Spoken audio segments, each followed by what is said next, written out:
Vandanam medical കോളേജിലെ ശസ്ത്രക്രിയക്കിടെ വയറ്റിൽ കത്രിക കുടുങ്ങിയ സംഭവത്തിൽ അന്വേഷണത്തിനായി ആരോഗ്യ വകുപ്പിന്റെ നേതൃത്വത്തിലുള്ള പ്രത്യേക സംഘം വണ്ടാനം മെഡിക്കൽ കോളേജിലെത്തി. തിരുവനന്തപുരത്ത് നിന്നുള്ള സംഘമാണ് എത്തിയത്.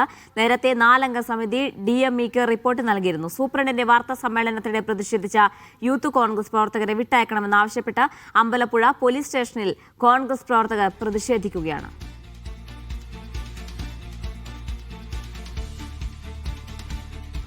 ഫൈസൽ അസീസ് ചെയ്യുന്ന വിശദാംശങ്ങൾ നൽകാനായി. ഫൈസൽ, ഈ സംഘം മെഡിക്കൽ കോളേജിൽ എത്തിയെന്നാണ് മനസ്സിലാക്കുന്നത്. അന്വേഷണം എങ്ങനെ നടക്കുന്നു? ഒപ്പം ഈ സംഭവത്തിന് പിന്നാലെയുള്ള പ്രതിഷേധം എങ്ങനെയുണ്ട്?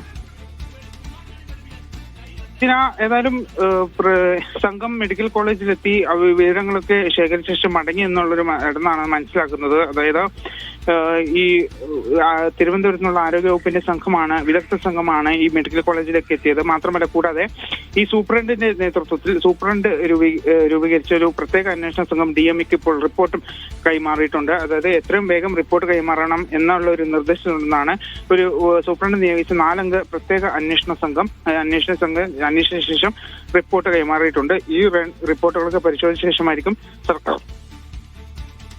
ഈ റിപ്പോർട്ടൊക്കെ പരിശോധിച്ച ശേഷമായിരിക്കും സർക്കാർ തുടർ നടപടികൾ സ്വീകരിക്കുക. ഏതായാലും അതും കൂടാതെ ഈ രാവിലെ തന്നെ വലിയ രീതിയിലുള്ള പ്രതിഷേധമാണ് ഈ ഉഷയുടെ ഈ ചികിത്സ പിഴവുമായി ബന്ധപ്പെട്ടുകൊണ്ട് വലിയ രീതിയിലുള്ള പ്രതിഷേധമാണ് ഈ വണ്ടാനം മെഡിക്കൽ കോളേജിന് മുന്നിൽ യൂത്ത് കോൺഗ്രസ് പ്രവർത്തകരുടെ നേതൃത്വം നടത്തിയത്. വാർത്താ സമ്മേളനത്തിനിടെ ഈ 3 യൂത്ത് കോൺഗ്രസ് പ്രവർത്തകർ ഈ വാർത്താ സമ്മേളനത്തിനിടയിലേക്ക് കയറുകയും മുദ്രാവാക്യം വിളിക്കുകയും ചെയ്ത് ഇവരെ അറസ്റ്റ് ചെയ്ത് നീക്കുകയായിരുന്നു പിന്നീട് ചെയ്തത്. ഇതിൽ ഒരു യുവതി അതിനിടെ ഒരു യൂത്ത് കോൺഗ്രസിന്റെ പ്രവർത്തക ബോധരഹിതയായി വീഴുകയും അവരെ ആശുപത്രി പ്രവേശിപ്പിക്കുകയും ചെയ്തിട്ടുണ്ട്. ഇപ്പോൾ നിലവിൽ ഇവരെ അമ്പലപ്പുഴ ഈ അറസ്റ്റ് ചെയ്ത യൂത്ത് കോൺഗ്രസ് പ്രവർത്തകരെ അമ്പലപ്പുഴ പോലീസ് സ്റ്റേഷനിലേക്കാണ് മാറ്റിയിരിക്കുന്നത്. ഇവിടെ KPCC വൈസ് പ്രസിഡന്റ് M. ലിജുവിന്റെയും ഒപ്പം തന്നെ MJ ജോബ്, അതുപോലെ A. ഷുക്കൂർ എന്നിവരുടെ നേതൃത്വത്തിൽ, മുതിർന്ന നേതാക്കളുടെ നേതൃത്വത്തിൽ ഇപ്പോൾ പോലീസ് സ്റ്റേഷനിൽ വലിയ രീതിയിലുള്ള ഒരു പ്രതിഷേധമാണ് നടന്നത്. ഇവരെ വിട്ടു നൽകണമെന്നാണ് ആവശ്യപ്പെടുന്നത്.